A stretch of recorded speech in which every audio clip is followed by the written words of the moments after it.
Antara tanda-tanda awal yang parent boleh lihat ialah berlakunya muntah, reflux, kolik atau kembung, sembelit, berak berdarah dan juga cerit piring.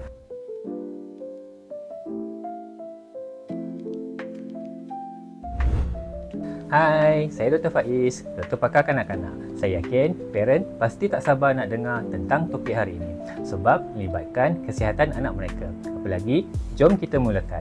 Tapi sebelum tu, pastikan anda tonton video ini sampai habis sebab kita juga ada hadiah menarik khas untuk anda.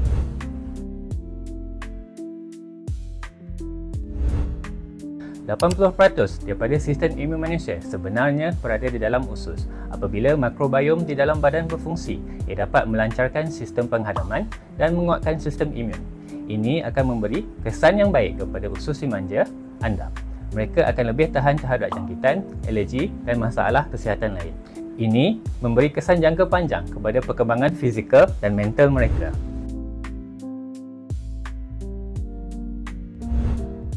Antara tanda-tanda awal yang parent boleh lihat ialah berlakunya muntah, reflux, kolik atau kembung, sembelit, berak berdarah dan juga cerit piring. Apabila parent sedar tanda-tanda ini, segera ke hospital atau klinik berdekatan.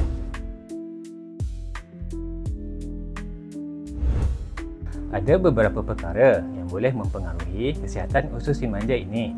Antaranya masalah dehidrasi yang boleh terjadi apabila si kecil anda kurang minum air daripada kadar yang sepatutnya.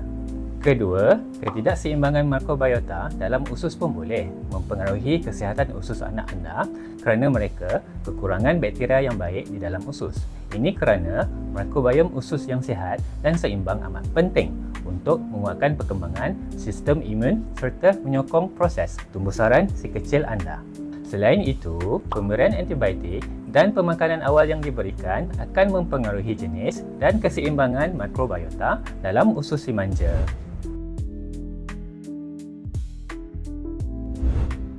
Sejujurnya, jika kesihatan usus mereka terganggu, ia boleh meningkatkan risiko masalah seperti sembelit kronik, alahan, obesiti dan masalah pembelajaran.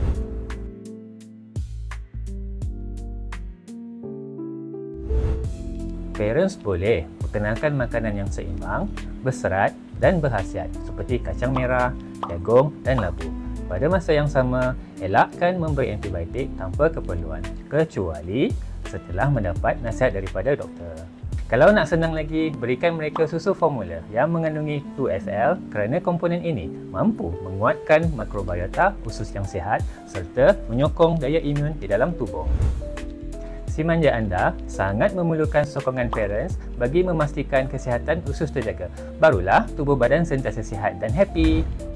Di dalam episod Borak Doc kali ini, banyak info berguna mengenai kesihatan usus kepada si comel yang dikongsikan oleh Dr. Faiz untuk rujukan ibu bapa di luar sana. Lebih-lebih lagi yang first time jadi parent.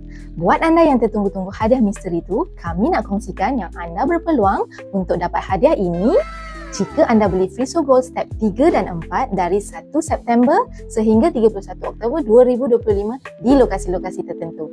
Tapi cepat-cepat ya sebab stok terhad. Kejap. Ada lagi. 4 pemenang bertuah akan memenangi 1 voucher tak cenggu bernilai RM50 setiap seorang. Macam mana nak menang? Senang je. Pertama sekali, jawab soalan kuis yang dipaparkan di skrin. Kedua, komen jawapan anda di ruangan komen. Dan last sekali, jangan lupa like dan share video ini. Jadi, jom sertai sekarang dan jumpa lagi dalam siri Borak Doc yang akan datang. Bye!